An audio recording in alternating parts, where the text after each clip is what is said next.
সাম্প্রতিক সময়ে বাংলাদেশের বিভিন্ন বিশ্ববিদ্যালয়ে ছাত্রীদের মাঝে হিজাব পরার প্রবণতা লক্ষণীয়ভাবে বৃদ্ধি পেয়েছে। এটি নিছক একটি পোশাক পরিবর্তনের বিষয় নয়, বরং এটি একটি গভীর সামাজিক, নৈতিক ও আত্মপরিচয়ের জাগরণের প্রতিফলন। আধুনিক শিক্ষা, প্রযুক্তি ও বৈশ্বিক সংস্কৃতির প্রভাবে যেখানে অনেক সমাজে ধর্মীয় মূল্যবোধ থেকে দূরে সরে যাওয়ার প্রবণতা দেখা যায়, সেখানে বাংলাদেশের শিক্ষাঙ্গনে হিজাবের প্রতি এই আগ্রহ নিঃসন্দেহে প্রশংসার দাবিদার। এই প্রবন্ধে আমরা কোরআন ও হাদিসের আলোকে হিজাবের গুরুত্ব, এর সামাজিক প্রভাব এবং বর্তমান বিশ্ববিদ্যালয় প্রেক্ষাপটে এর তাৎপর্য বিশ্লেষণ করব।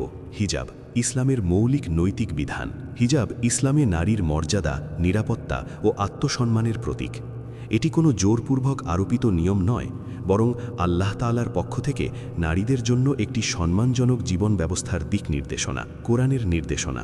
আল্লাহ তাআলা পবিত্র কোরআনে বলেন, হে নবী, আপনি আপনার স্ত্রীদের, কন্যাদের ও মুমিন নারীদের বলুন তারা যেন নিজেদের ওপর তাদের চাদর টেনে দেয়, এতে তাদের চেনা সহজ হবে এবং তারা কষ্ট থেকে রক্ষা পাবে। সূরা আল আহজাব 33-59। এই আয়াতে স্পষ্টভাবে বোঝা যায় হিজাবের উদ্দেশ্য নারীর মর্যাদা ও নিরাপত্তা নিশ্চিত করা। এটি কোনো সীমাবদ্ধতা নয়, বরং সমাজে নারীর পরিচয়কে সম্মানজনকভাবে প্রতিষ্ঠিত করার একটি পথ। আরেকটি গুরুত্বপূর্ণ আয়াতে আল্লাহ বলেন, আর মুমিন নারীদের বলুন তারা যেন তাদের দৃষ্টি সংযত রাখে, তাদের লজ্জাস্থান সংরক্ষণ করে এবং তাদের সৌন্দর্য প্রকাশ না করে।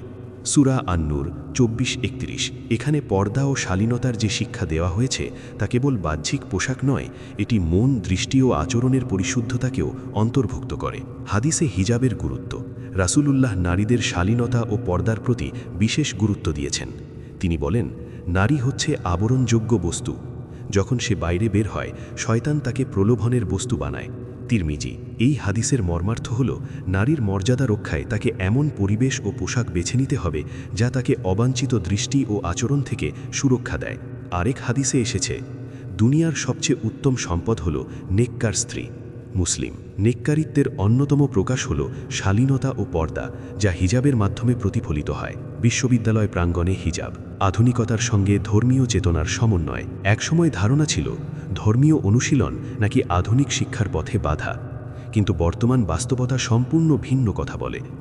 আজ বাংলাদেশের বিশ্ববিদ্যালয়ে হিজাব পরিহিত ছাত্রীরা মেডিকেল, ইঞ্জিনিয়ারিং, বিজ্ঞান ও প্রযুক্তিতে কৃতিত্ব দেখাচ্ছে, বিতর্ক, গবেষণা ও নেতৃত্বে সক্রিয় ভূমিকা রাখছে, সামাজিক সেবামূলক কার্যক্রমে অগ্রণী ভূমিকা পালন করছে। এ থেকে স্পষ্ট যে হিজাব কখনোই অগ্রগতির অন্তরায় নয়, বরং এটি নারীদের আত্মবিশ্বাস বাড়ায়, তাদের পরিচয়কে সুদৃঢ় করে এবং সমাজে একটি ইতিবাচক বার্তা পৌঁছে দেয়। ধর্মীয় অনুশীলন ও আধুনিক জীবন একে অপরের পরিপন্থী নয়। সামাজিক প্রভাব।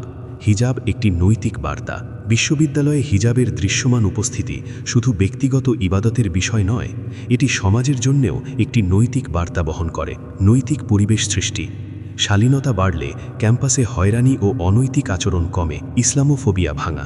অনেকে হিজাবকে পশ্চাৎপদতার প্রতীক ভাবলেও শিক্ষিত ও আত্মবিশ্বাসী হিজাবধারী নারীরা সেই ভুল ধারণা ভেঙে দিচ্ছেন। নতুন প্রজন্মের অনুপ্রেরণা। স্কুল কলেজের ছাত্রীদের কাছে এটি একটি ইতিবাচক রোল মডেল। হিজাব ও আত্মপরিচয়ের সংগ্রাম।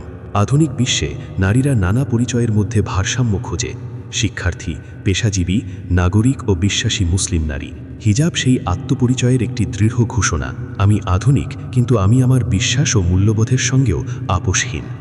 এই মনোভাবই আজকের বিশ্ববিদ্যালয় শিক্ষার্থীদের মাঝে আমরা দেখতে পাচ্ছি। এটি নিঃসন্দেহে একটি সাংস্কৃতিক ও নৈতিক বিজয়। সমালোচনার জবাব। অনেকে বলেন হিজাব নাকি নারীর স্বাধীনতা হরণ করে।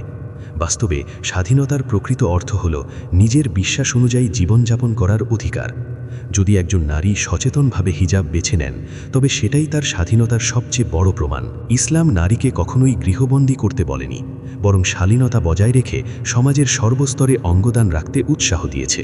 খাদিজা রাদিয়াল্লাহু আনহা ছিলেন ব্যবসায়ী, আয়েশা রাদিয়াল্লাহু আনহা ছিলেন বিদুষী। তারা সবাই পর্দাশীল হয়েও সমাজে নেতৃত্ব দিয়েছেন। মূল কথা, বাংলাদেশের বিশ্ববিদ্যালয়গুলিতে হিজাব পরার যে ইতিবাচক জোয়ার আমরা প্রত্যক্ষ করছি, তা নিছক একটি ফ্যাশন ট্রেন্ড নয়, এটি একটি সচেতন ধর্মীয় ও নৈতিক পুনর্জাগরণ। কোরআন ও হাদিসের আলোকে স্পষ্ট যে হিজাব নারীর মর্যাদা, নিরাপত্তা ও আত্মসম্মানের প্রতীক। এই জাগরণ আমাদের আশাবাদী করে, কারণ এটি প্রমাণ করে নতুন প্রজন্ম আধুনিকতার সঙ্গে সঙ্গে নিজেদের ঈমানি পরিচয়ও শক্তভাবে ধারণ করতে শিখছে। যদি এই ধারা অব্যাহত থাকে তবে ভবিষ্যতের বাংলাদেশ শুধু প্রযুক্তি ও অর্থনীতিতেই নয়, নৈতিকতা ও চরিত্র গঠনের ক্ষেত্রেও একটি অনুকরণীয় রাষ্ট্রে পরিণত হবে ইনশাআল্লাহ।